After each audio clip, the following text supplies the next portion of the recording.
পাওয়া যায়, বিবাহিত হলে তাহলে তার পাথর দিয়ে মেরে ফেলা হয়, আর যদি অবিবাহিত হয় তাহলে তাকে 100টা বেত্রাঘাত করা হয়।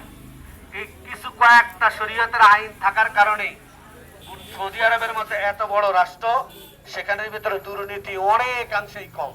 কি কথা বলেন, ঠিক না বেঠিক? কেন? কারণ হলো এই শরিয়ার এই নিয়ম পদ্ধতি দিয়েছেন কে? জোরে বলেন আল্লাহ। আরো জোরে বলেন কে? আল্লাহ। আল্লাহ মানুষ বানিয়েছেন। জোরে বলেন আল্লাহ কি বানিয়েছেন? আসমান বানিয়েছেন কে? জমিন বানিয়েছেন কে? সমস্ত মাখলুকাত সৃষ্টি জগৎকে বানিয়েছেন কে? তাহলে এই মানুষ কোন নিয়মে চললে ভালো থাকবে, এইটা যিনি মহান সৃষ্টিকর্তা আল্লাহ, উনার থেকে মানুষ বেশি জানবে না আল্লাহ ভালো বেশি জানবে?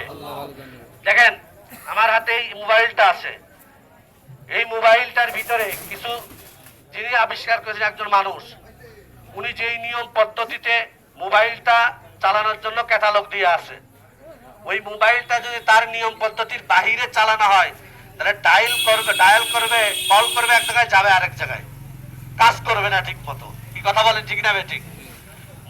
হুন্ডা যিনি বানিয়েছেন, হুন্ডার ভিতরে তেলের এক লাইন, মোবিল দেওয়ার আরেক লাইন, যদি মোবিলের জায়গায় তেল দেয়, তেলের জায়গায় মোবিল দেয়, ওই হুন্ডা দিয়ে কি যাতায়াত করা যাবে?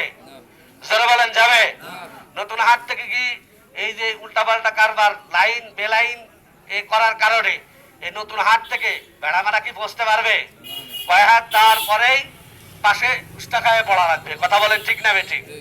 দেখুন, সাধারণ মানুষ তৈরি করেছে আল্লাহ দেওয়া মেধা দিয়ে, এটার মাধ্যমে দেওয়া যন্ত্রটা যদি তার নিয়মের বাহিরে চালানো হয় তাহলে কিন্তু ওই যন্ত্র কোনো কাজ করে না। এই মাইকটা যিনি বানিয়েছেন তিনি মাইকের নিয়ম কারণ বলে দিয়েছেন, এর বাহিরে যদি চালানো হয় তাহলে মাইক আওয়াজ দেয় না। কি কথা বলেন, ঠিক না বেঠিক? সিস্টেম দেওয়া আছে। তো মানুষ সাধারণত মানুষ হয়ে যদি তার দেওয়া পদ্ধতিতে যদি না চালায় তার মেশিন, তাহলে সেখানে যেমন মেশিনে যদি কাজ না করে,